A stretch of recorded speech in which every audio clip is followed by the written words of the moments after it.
primeiro eu queria dizer que eu não acho que é um exagero colocar esse plano e esse conjunto de medidas, né, na verdade, 2 pacotes seguidos, né, um que se destina mais a lidar com a pandemia em si, essa crise atual, né, que foi o primeiro, de 1,9 trilhões, que já foi aprovado, e o segundo, que tem mais 2,1 trilhões, mas aí sim no intervalo de tempo maior e destinado para, de fato, uma recuperação econômica nos próximos anos, mas que tem o mesmo tamanho do anterior, mas né, espaçado no tempo, voltado para a infraestrutura, que eles colocam como infraestrutura verde, mas que vai além disso. Na verdade, tem dentro do plano obras, né, de infraestrutura mais convencionais, vamos dizer assim, pontes, estradas, etc. Tem a parte de transição verde, destinada a recargas de baterias de carros elétricos e, né,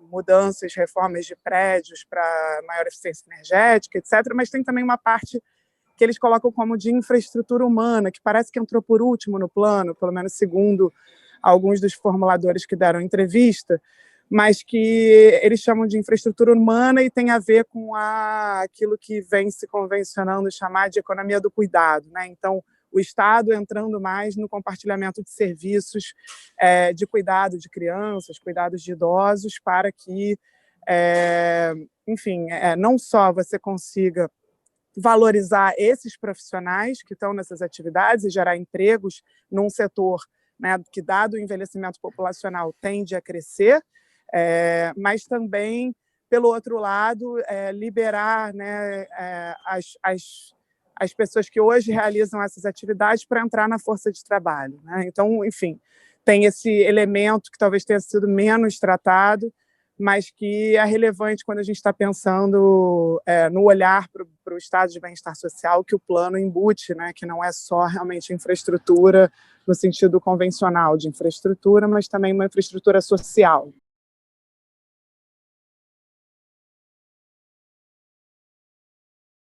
Do ponto de vista do tamanho do plano, eu acho que a gente já poderia, só pelo tamanho dessa soma de 2 pacotes, se é que ele vai ser aprovado assim, a gente não sabe exatamente como ele será aprovado, mas o tamanho do pacote já diz muito do ponto de vista do que a gente compreende como papel da política fiscal, né? Então, claro, o papel da política fiscal, dos gastos públicos, para crises econômicas, isso já vinha crescendo nos últimos, desde a crise de 2008 e 2009 na literatura, né? Então acho que os bancos centrais e toda a sua atuação foram se mostrando, de um lado, né, eficazes em conter crises de liquidez, mas de outro, a política monetária foi se mostrando insuficiente para lidar com crises econômicas da gravidade da que vivemos em 2008, 2009 e mais ainda agora, né?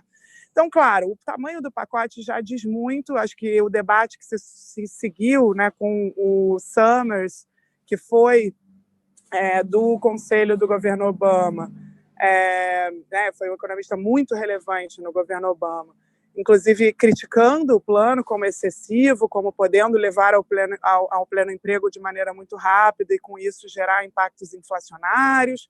Isso já mostra que ali, né, o tamanho desses pacotes assustou até quem estava dentro do Partido Democrata, mas com uma visão, vamos dizer, um pouco mais conservadora nesse momento. E a justificativa que foi dada para esse tamanho do pacote, né, teve a ver, foi um pouco aquela que o Krugman vinha apontando já há algum tempo em relação ao que aconteceu em 2008 e 2009, né? O fato de que, se você faz um estímulo e ele é insuficiente, ele é pequeno, você peca pela falta e não pelo excesso, né?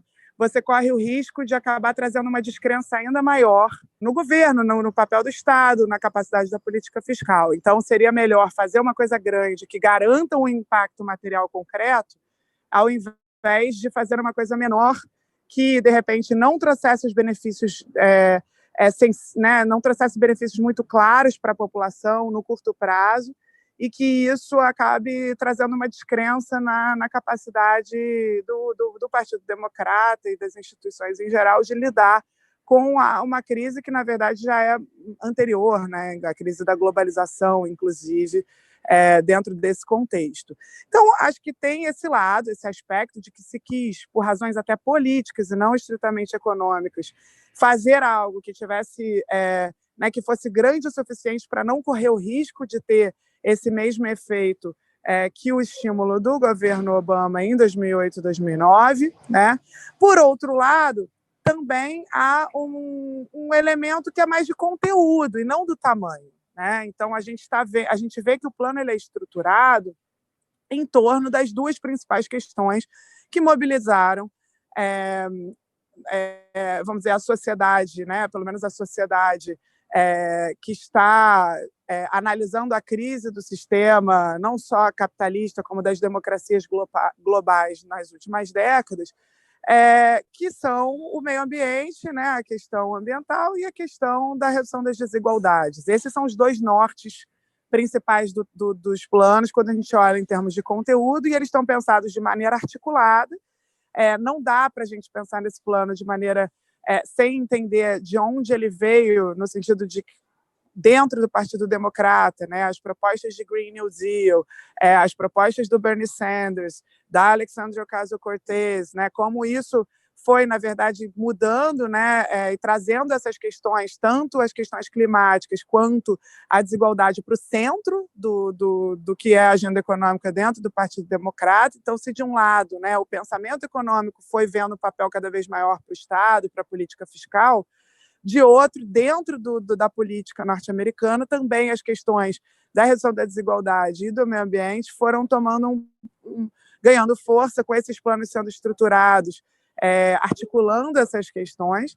E isso, claro, oferece para o plano um elemento adicional, porque essa articulação e a capacidade geradora de empregos no curto prazo, né, de se combater desigualdades, de se fazer a transição energética para uma economia de baixo carbono, isso já vinha crescendo em termos de evidências. Então, você está falando de um plano que tem um potencial gerador de emprego e renda que é muito grande, ao mesmo tempo em que você traz essas questões. Aí o debate, quando vai para a macroeconomia mesmo, é um pouco mais delicado, porque o sucesso do plano depende, claro, de que não ocorra aquilo que se está temendo, que o próprio Larry Summers teme e outros economistas, ou seja, que a economia americana não fique superaquecida e não gere uma inflação, alguma coisa que atualmente não tem preocupado, mas que, claro, pode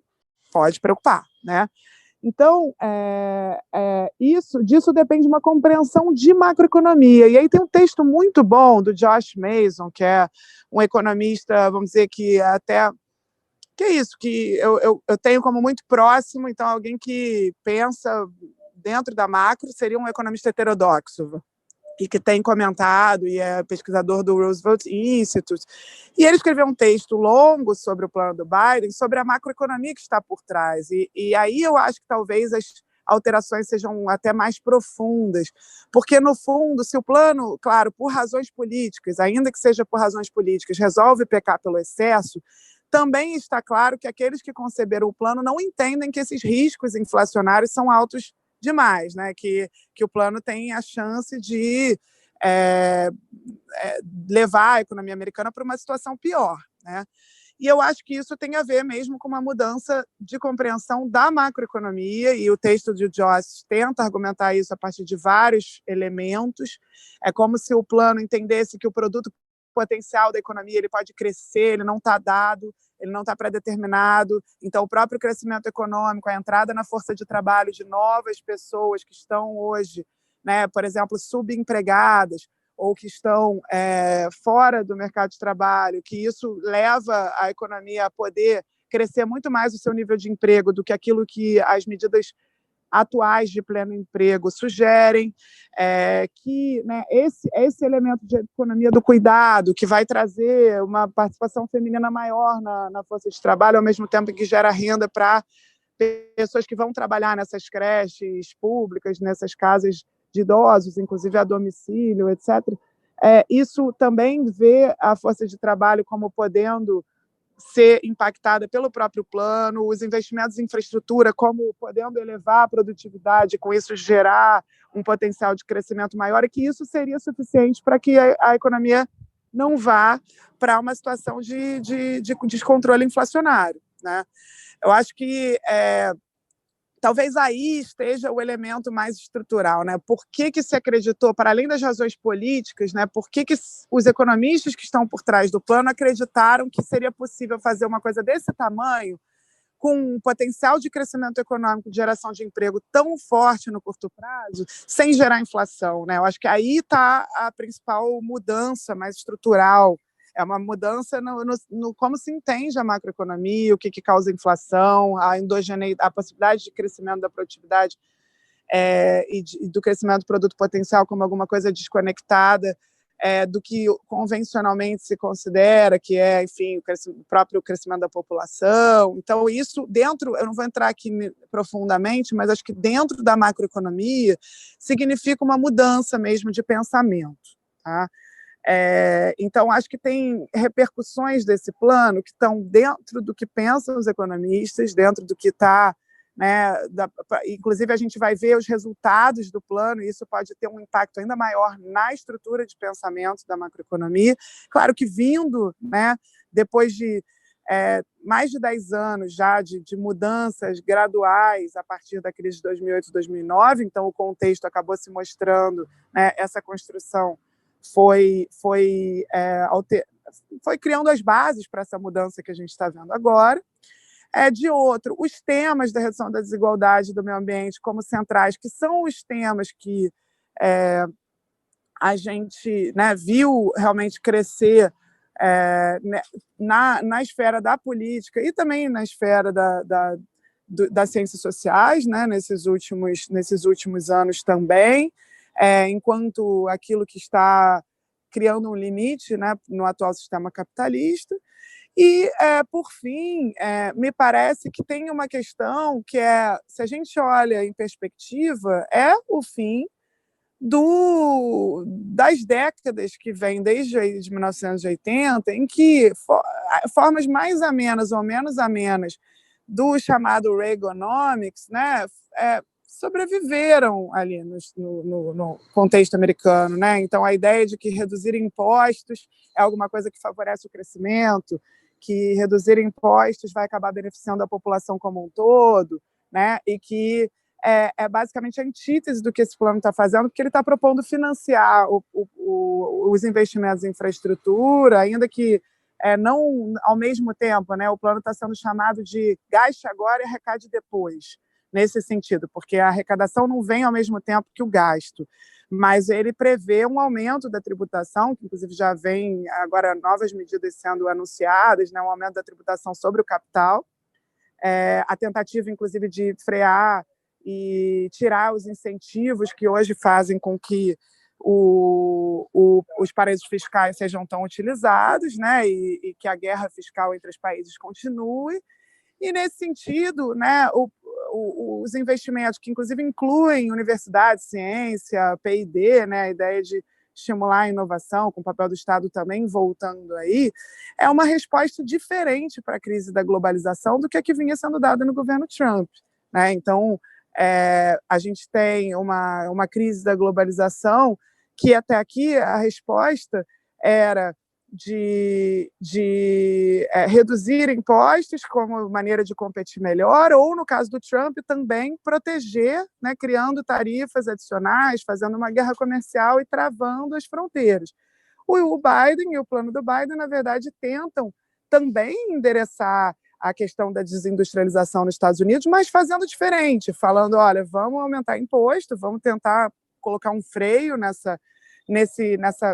no race to the bottom, nessa tendência espiral descendente em que todo mundo reduz impostos e todo mundo arrecada menos, e isso vai tirando a capacidade dos estados de bem-estar social de se financiarem, mas, por outro lado, também incentivando a inovação, a pesquisa, a infraestrutura, e colocando o Estado atuando diretamente, não via incentivos para o setor privado, e sim diretamente, através dos seus gastos, na posição de estimular a indústria americana. Inclusive, isso está previsto que o Estado, através dessa política de compras públicas, que o governo incentivaria as indústrias de tecnologia verde nos Estados Unidos, ou seja, o papel da política industrial também volta, como uma outra forma de responder ao mesmo problema e essa descrença, né, essa estagnação de salários que muitos cientistas políticos identificam como vinculadas a essa, enfim, a essa crise democrática, essa recessão democrática que a gente está vendo ao redor do mundo há tanto tempo. Então, eu acho que, nesse sentido, também é uma mudança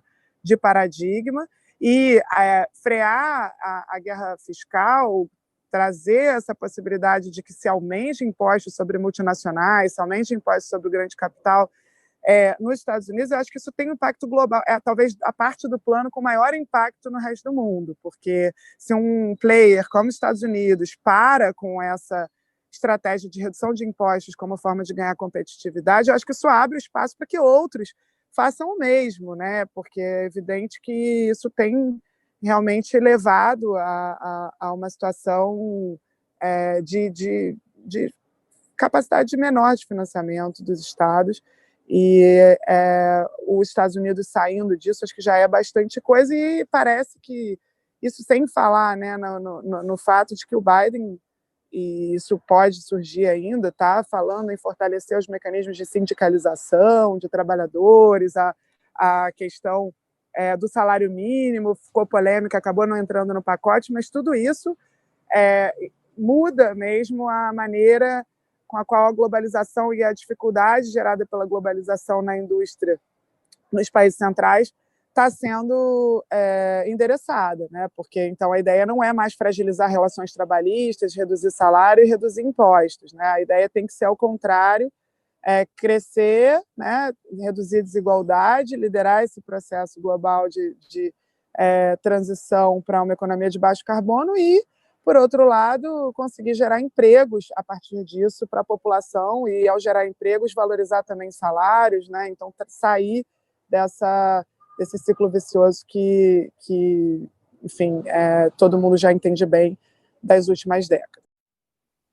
A grande dúvida é se vai haver um deslocamento do ponto de equilíbrio, disso que a gente chama de uma compreensão macroeconômica, e se vai haver alteração dos cânones disso aí. Você fala, o plano Biden é muito ambicioso, ele tem volume, ele tem massa. Os autores desse plano, os responsáveis, não acreditam, ou parecem que não acreditam, que ele vai gerar inflação. Isso significa, então, que tudo aquilo que era entendido como uma baliza imutável era uma ficção? Isso significa que o gasto público pode ser absorvido com mais robustez do que antes? Isso significa a pá de cal sobre o que restava do que muita gente chama de neoliberalismo, por mais que isso seja controverso? E, assim, se ocorre esse deslocamento, supondo que o plano Biden vá ter algum sucesso, que não seja um fracasso, se ocorre esse deslocamento, eu chego ao fim da pergunta, muda o eixo de conformação da ação de políticas públicas, presença do Estado na garantia de direitos sociais, ou seja, em resumo, o mundo vai para a esquerda? Seria isso que nos aflige um pouco. Eugênio, eu sinceramente, essa pergunta que você faz é a pergunta, né, a partir desse plano, não há dúvida. Eu acho que há razões para achar que, sim, o que eu quis dizer é que, de fato, eu acho que é uma mudança de paradigma do ponto de vista da compreensão do papel da política econômica nos países centrais, sem dúvida. Eu acho que é uma mudança também política relevante, no sentido de que se o plano funciona e ele tem seus resultados, ele obtém os resultados em termos de geração de renda, de redução da desigualdade, né, de geração de emprego, ele põe fim a essas 3 décadas de crise da globalização que, de alguma forma, vem contribuindo para esses fenômenos de extrema-direita que a gente vê mundo afora, né? Então, acho que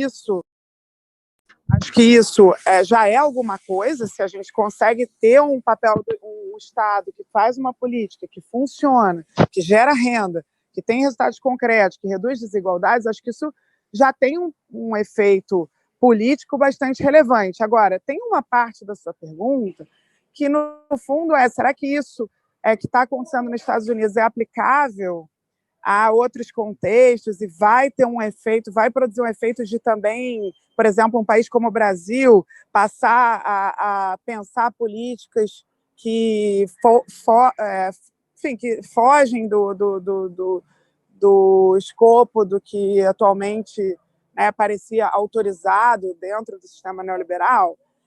Aí eu tenho mais dificuldade de responder. Acho que isso passa por questões que não são econômicas, estrito senso, evidente, né? Me parece que dentro da economia também há uma controvérsia sobre se, né, essa possibilidade de expandir gastos públicos, expandir a dívida pública de maneira, enfim, sem custos, que é o que, no fundo, está fundamentando o plano do Biden, né, que sem custos inflacionários, sem, né, que isso gere algum problema de capacidade de pagamento da dívida, etc. Isso se aplica cada vez mais, está claro que se aplica ao contexto norte-americano. A gente tem uma taxa de juros muito baixa, um custo da dívida muito baixo, a taxa de crescimento da economia é superior de maneira consistente em relação aos juros pagos sobre a dívida, e isso dá uma oportunidade muito grande de fazer crescer a dívida e, né, sem que ela se torne explosiva e insustentável. Fora que os Estados Unidos têm uma posição nos mercados financeiros globais muito privilegiada, né, em que os títulos do Tesouro americano são os mais seguros, é para onde todo mundo corre na hora da crise. Agora, o Brasil pode fazer a mesma coisa? Eu acho que essa é a grande pergunta, se a gente quer saber se no resto do mundo também nós vamos ter um outro tipo de estratégia sendo desenhada e sendo bem sucedida, que é talvez o mais difícil.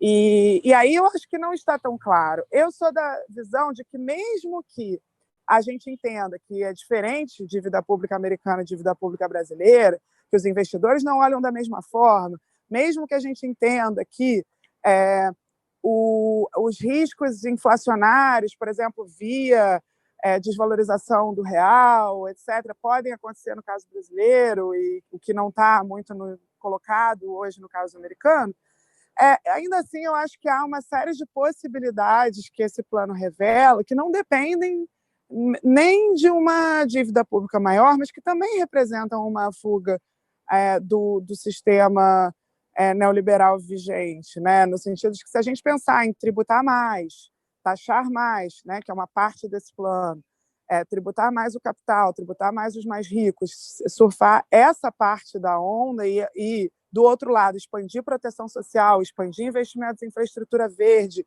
caminhar para uma recuperação verde inclusiva, mesmo que isso não gere maior custo fiscal, isso já é uma mudança, né? E eu acho que esse tipo de mudança fica mais provável nesse novo cenário global. Agora, parece que não está muito colocado politicamente. Enfim, não dá para saber ainda, eu acho que é difícil mesmo saber, mas acho que tem um efeito, e eu acho que vai depender um pouco da nossa capacidade e da capacidade de outros países seguir, né, esse paradigma. Nos países centrais acho que está mais claro, está mais fácil. Nos países emergentes ainda acho que o sistema anterior ainda parece estar predominando. Olha, eu tenho algumas perguntas e uma rápida reflexão.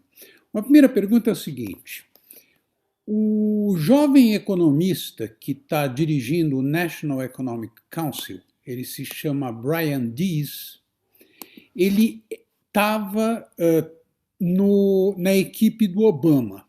Então, uma coisa intrigante é, por que eles não fizeram isso já no Obama? Me parece que as razões são mais estruturais do que de concepção. Mas eu queria te ouvir, eu imagino que essa seja uma pergunta. Eu me lembro muito bem quando Obama venceu, que estourou a crise. Foi bem agora que ele vence, estoura essa crise e na mão dele, né, do Obama.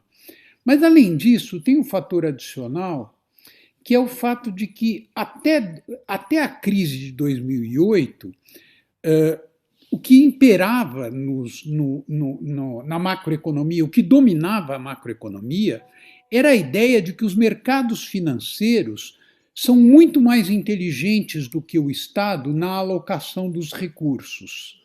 Isso tinha incidência até na organização empresarial.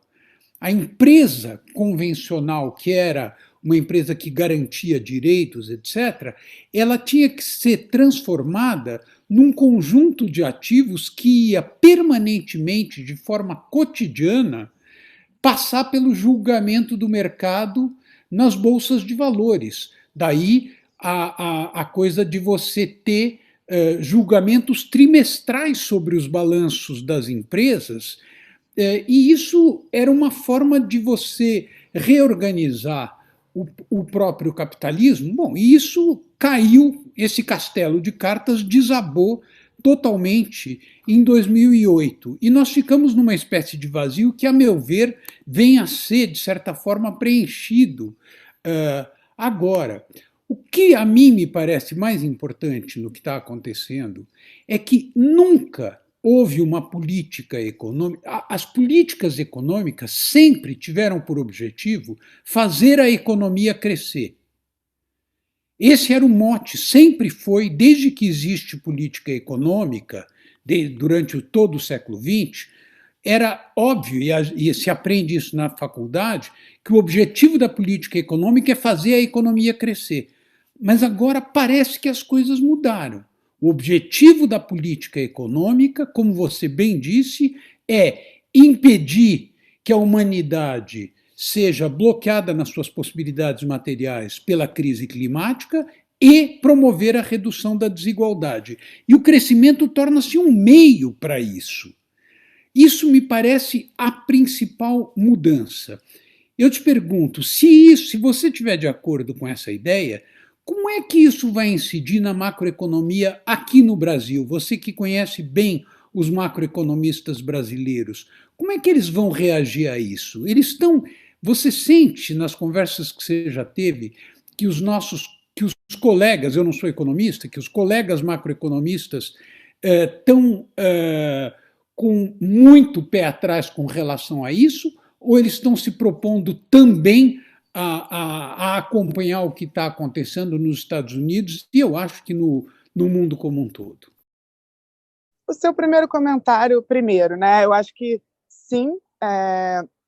Eu até vi também essa entrevista do Brian Deese, é bem interessante, inclusive tem uma parte, um trecho que ele coloca que antes as pessoas eram vistas como aquilo através do qual o efeito multiplicador do gasto público passa, né? Assim, as pessoas, elas são aquilo, o canal, na verdade, pelo qual o maior gasto público se torna maior consumo e se torna maior renda, né? E que agora as pessoas são o objetivo final nesse novo plano. As pessoas não são aquelas que vão consumir a partir do seu ganho de renda e com isso gerar maior crescimento na economia. As pessoas são aquelas que estão, né, são o alvo, a melhora das condições de vida, do planeta, etc., são o alvo, o objetivo final do plano. Eu acho esse trecho bem interessante, porque eu acho que, inclusive, a própria economia da pandemia ela contribuiu para isso, né? A gente, quando começou a crise em 2020, entendeu que não adianta o Estado entrar como antes, no sentido de simplesmente estimular a economia para reinjetar ânimo nos mercados. Não era mais sobre isso, né? Era sobre o Estado entrar para manter a renda das pessoas, para as pessoas conseguirem ficar em casa, para não se contaminarem, de um lado, né, e não para que elas retomem seus hábitos de consumo, para botar a economia para girar novamente, não era isso, né? Não poderia ser isso. E, de outro, né, o Estado garantindo a sobrevivência das empresas, dos empregos, dos vínculos, etc. Então, eu acho que, de alguma forma, isso está no plano, né? Essa ideia de que não é para crescer, é para melhorar a vida das pessoas, para trazer resultados materiais e concretos. Agora, aí eu até discordaria de como você colocou. Você falou que o crescimento é o meio para isso. Na verdade, eu acho até que o crescimento é a consequência disso, no plano, né? Ao atender as pessoas, você vai acabar gerando crescimento. Ao solucionar, né? Ao buscar transitar para uma economia de baixo carbono, você vai gerar crescimento. Isso vai gerar empregos, mas não, de fato não é o objetivo. E o tipo de crescimento é completamente diferente, né?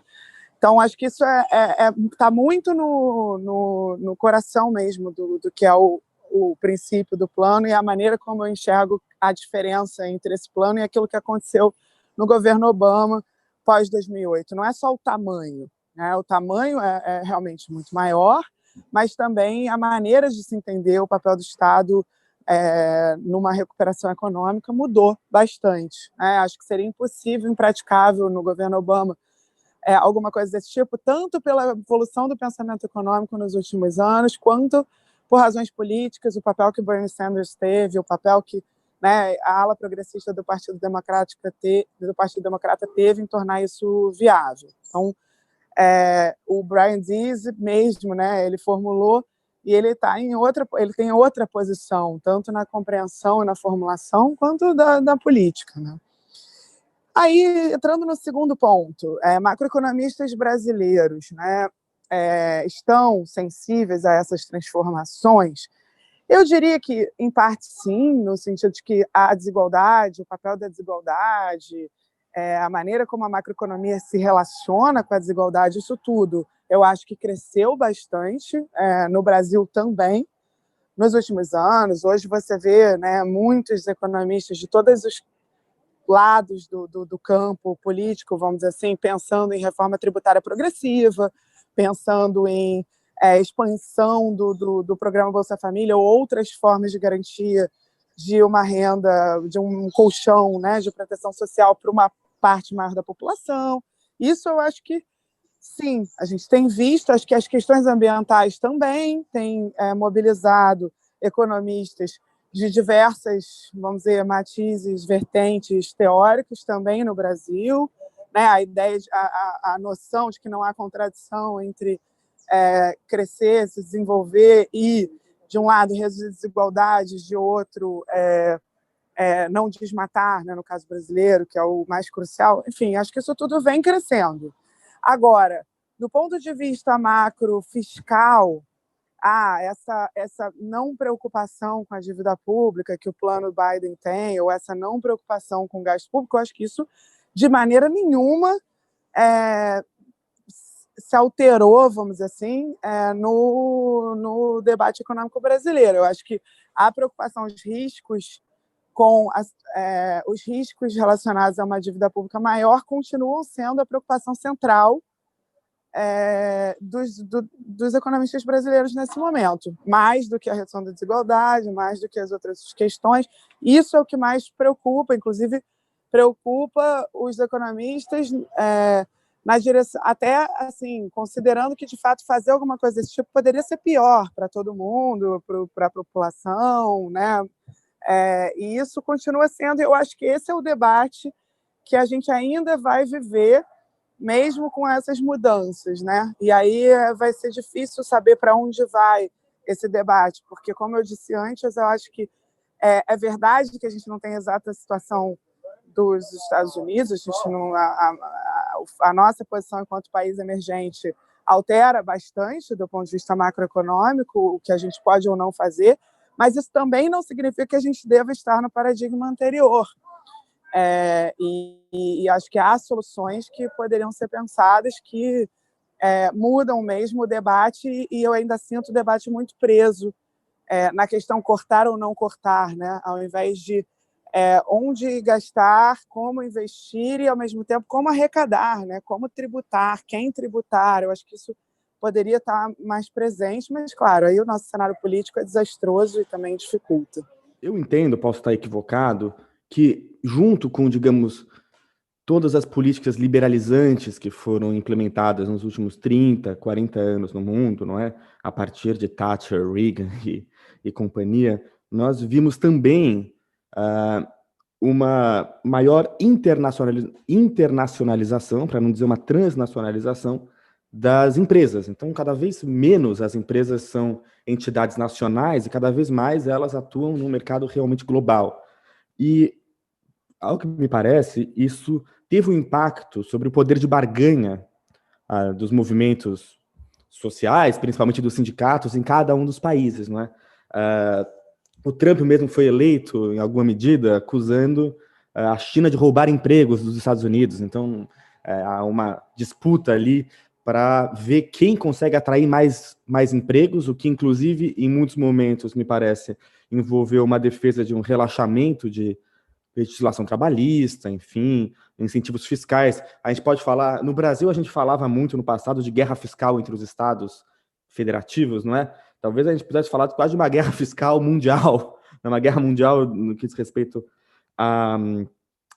enfim, a busca para atrair empresas para os diversos países.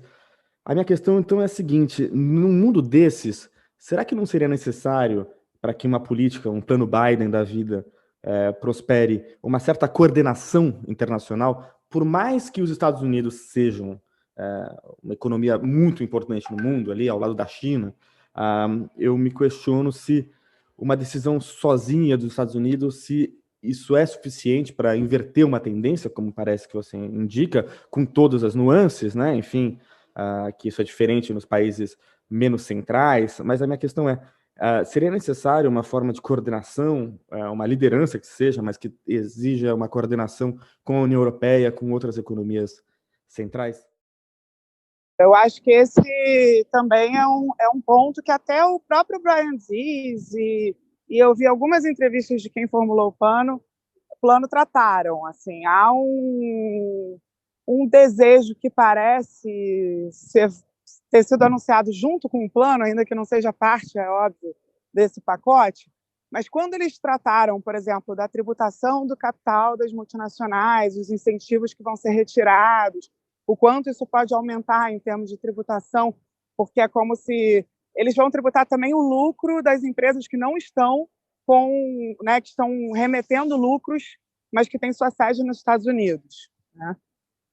Ao anunciar isso, ficou claro que eles poderiam, enfim, inclusive sofrer impactos de fuga de empresas, etc., ao fazer isso. Isso foi criticado, como costuma ser, e eles demonstraram o interesse e assim, um desejo de levar isso para as esferas, para a arena dos organismos multilaterais e tentar fazer isso de maneira coordenada.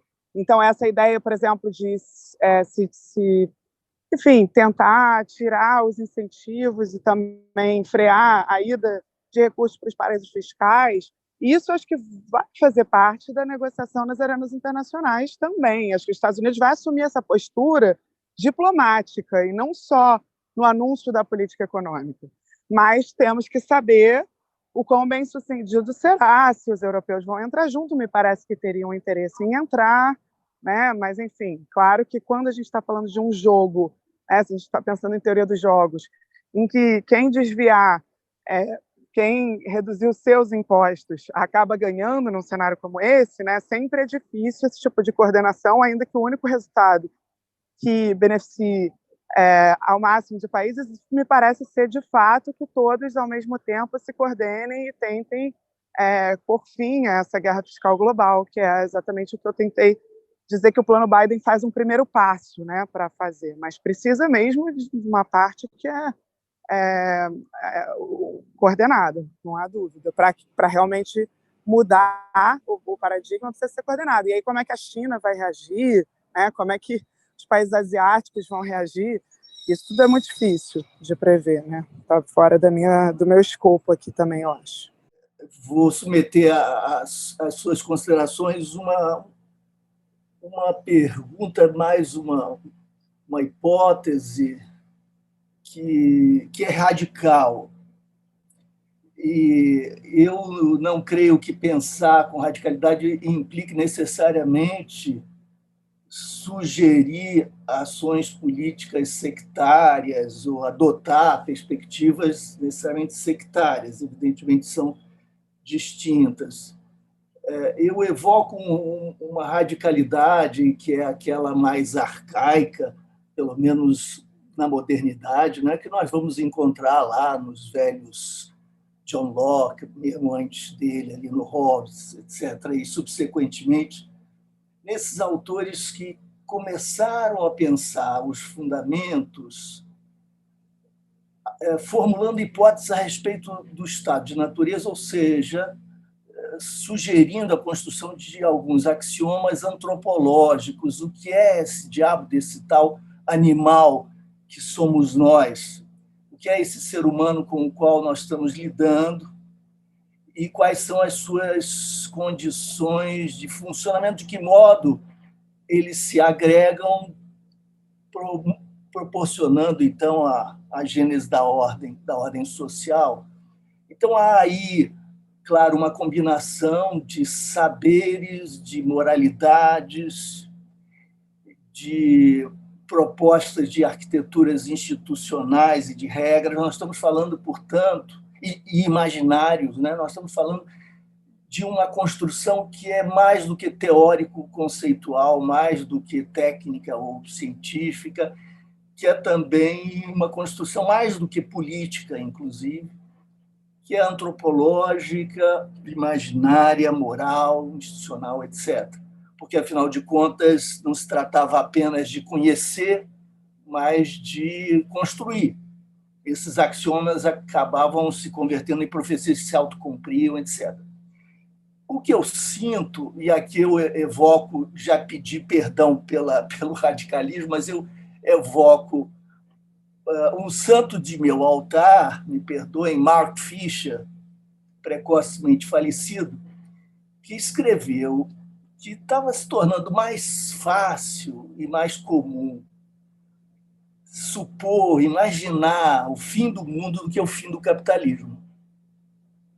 É uma provocação extremamente interessante, porque o máximo que nós alcançamos no esforço de reflexão extremo, digamos assim, mais criativo e heterodoxo, é rever pautas relativas à desigualdade, redução da desigualdade, e os contornos da economia nas suas relações com o chamado meio ambiente.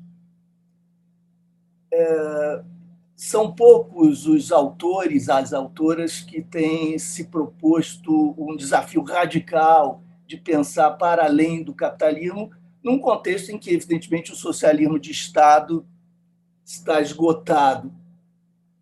Um autor interessante, goste ou não, é o Yanis Varoufakis, que tem formulado nessa direção. Você acha que faz sentido esse tipo de indagação? Isso está nas suas cogitações, embora não possa estar necessariamente nas suas intervenções públicas por motivos óbvios. Você acha que isso faz sentido? Tem interesse para você?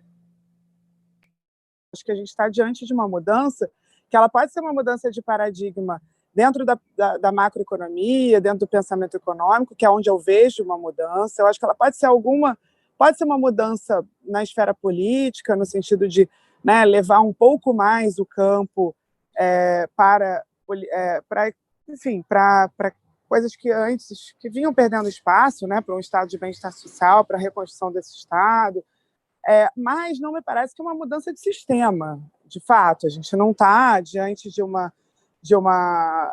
não parece, me parece que é tudo aqui no âmbito de um reformismo que é um reformismo mais radical do que o que vinha sendo implementado por países centrais ou mesmo países emergentes no que tange a centro-esquerda, vamos dizer assim, ao campo social-democrata. Eu acho que nesse campo há uma mudança, mas a gente não está diante de uma crise do sistema capitalista que vai levar à transformação desse sistema, me parece. Mas aí, claro, isso inclusive pode... o plano Biden, se bem sucedido, inclusive, pode tornar ainda menos possível e provável uma mudança no sistema. Mas eu, enquanto macroeconomista, sempre trabalhei dentro do sistema, né? Políticas que possam ser feitas dentro desse sistema para fazer com que ele sirva melhor às pessoas. Então, eu também não sou uma pensadora de outras possibilidades e enfim, acho que questões que vão além. Agora, tem um ponto que eu acho que me lembrou a sua fala, que tem a ver com a pergunta sobre se o neoliberalismo acabou ou não acabou, se isso é o fim do neoliberalismo, que eu acho que é relevante, que é o neoliberalismo está nas pessoas, numa subjetividade, né? Pelo menos no campo das ciências sociais, o neoliberalismo não é um sistema econômico apenas, né? Nem político, está na subjetividade das pessoas, né? Na maneira como as pessoas se comportam e entendem o seu papel, né? Na economia, no mundo, na sociedade. E aí eu acho que também seria um pouco demais achar que essa mudança de política econômica do governo Biden vai alterar isso, né? Eu acho que isso não se altera assim, né? É preciso realmente um tempo muito maior e transformações bem mais profundas para a gente pensar em realmente alterar, enfim, colocar fim no que se chama de uma era neoliberal. Eu acho que a gente não tem como falar isso. Eu acho que você pegou num ponto que me parece fundamental, que é prestar atenção ao conteúdo, e que tem dois conteúdos fundamentais, que é a questão da sustentabilidade e do enfrentamento da desigualdade. Mas eu queria aproveitar a oportunidade de você estar aqui e pensar no médio e longo prazo, né? A questão da produtividade sem emprego e a questão do impacto, né, que a gente está observando, curvas contrárias de produtividade ascendente e de queda salarial descendente. Inclusive, o exemplo que você falou sobre a parte do plano Biden, chamada economia do cuidado, a função curadora hoje nos Estados Unidos é uma das funções que mais cresce, né? Até por razões óbvias, até a mudança da faixa etária, da longevidade da população e também pelo desemprego, né? Então, é mais fácil, não requer muita qualificação você se candidatar a ser um curador. Mas, se a gente comparar, eu tenho essas curvas, as duas curvas, a curva de aumento da procura, né, da oferta de trabalho para curador é ascendente e a curva de salário do curador, da remuneração do curador, é descendente. Então, tem vários também estudos e até depoimentos assim, até de sindicatos de cidades típicas dos Estados Unidos, mostrando o impacto da automação na geração, no aumento do desemprego, né? Então, essas questões, assim, uma hora você falou uma frase que é uma equação, né? Investimento gera emprego. Isso que eu acho que, no contexto atual, essa equação está comprometida, ou pelo menos em parte comprometida. Eu acho que mais investimento também gera aceleração da automação, principalmente automação com as novas tecnologias, por exemplo, de inteligência artificial. Então, eu acho que tem um cenário diferente, e eu não sei como, quer dizer, para mim, o grande desafio atual, ou né, não é o grande, na verdade, é exatamente como é que aumenta a produtividade da economia e como é que se garante, digamos, a sobrevivência ou o bem-estar das pessoas, né? Como é que enfrenta a questão da produtividade sem emprego e de queda salarial? Então, mesmo que esse plano, que é evidente que ele, em relação a tudo que estava acontecendo nos últimos anos nos Estados Unidos, é um avanço enorme por todas as questões que ele coloca, algumas quebras de paradigma, inclusive eu acho que favorece a discussão que muitos economistas do Brasil têm contra as ideias recentes do André Lara Rezende em relação à política fiscal, mas eu acho que, se a gente pensar no médio e longo prazo, eu não vejo como é que a gente sai dessa questão do aumento de produtividade sem emprego.